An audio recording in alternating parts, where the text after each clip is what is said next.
वो योग और प्राकृतिक चिकित्सा को अपने अपनी जीवन शैली कैसे बनाएं जिससे हम आजीवन स्वस्थ रह सकें,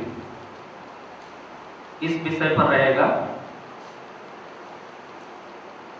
इसके लिए सबसे पहले तो ये बात जानना बहुत जरूरी है कि योग और प्राकृतिक चिकित्सा इनको जीवन में कैसे लाया जाए और उनका प्रयोग करके कैसे स्वस्थ रहा जाए।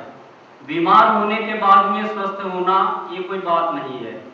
बीमारी के पहले ही हम उसको प्रिवेंट कर दें, उसको उसके प्रति प्रतिरोधी क्षमता शरीर में पैदा कर लें, ऐसा कुछ करना आवश्यक है, तभी हम स्वस्थ रह सकेंगे। आप देखिए, आज नए नए रोगों के नाम सामने आते हैं। रोज एक नया रोग सुनने में आ जाता है, अजीब अजीब से नाम होते हैं अंग्रेजी में। और ये भी सत्य है कि नए नए मेडिकल कॉलेज खुल रहे हैं, डॉक्टर्स की संख्या भी बढ़ रही है। मेडिकल कॉलेजों में सीट नहीं मिलती है डॉक्टर्स MBBS BAMS के एडमिशन के लिए।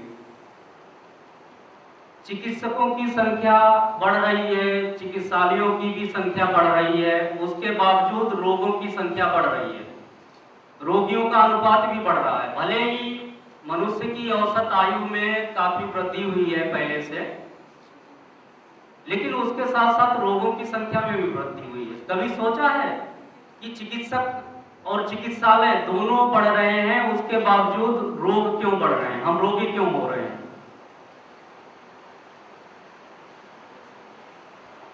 इसका मुख्य कारण अगर विश्लेषण करें तो हम ये पाएंगे कि रोग कहीं बाहर से नहीं आते हैं। रोग की पृष्ठभूमि, बैकग्राउंड हमारे शरीर में ही पैदा होती है। शरीर की 3 स्थितियां होती हैं: आहार, विहार और विचार। शरीर को आप जैसा आहार दोगे, जैसा विहार दोगे, विहार मीन्स जैसे वातावरण में आप रहोगे, और जैसे विचार आपके मस्तिष्क में आएंगे, शरीर उसी के अनुरूप कार्य करना शुरू कर देगा, उसी के अनुरूप स्वास्थ्य और रोगों को लाना शुरू कर देगा। अगर हमारा आहार अच्छा है, विहार अच्छा है, विचार अच्छे हैं, तो निश्चित रूप से हम स्वस्थ रहेंगे। शरीर में अगर कोई रोग है भी तो वो भी नष्ट हो जाएगा, लेकिन अगर इनके विपरीत जाएंगे तो रोगी हो जाएंगे।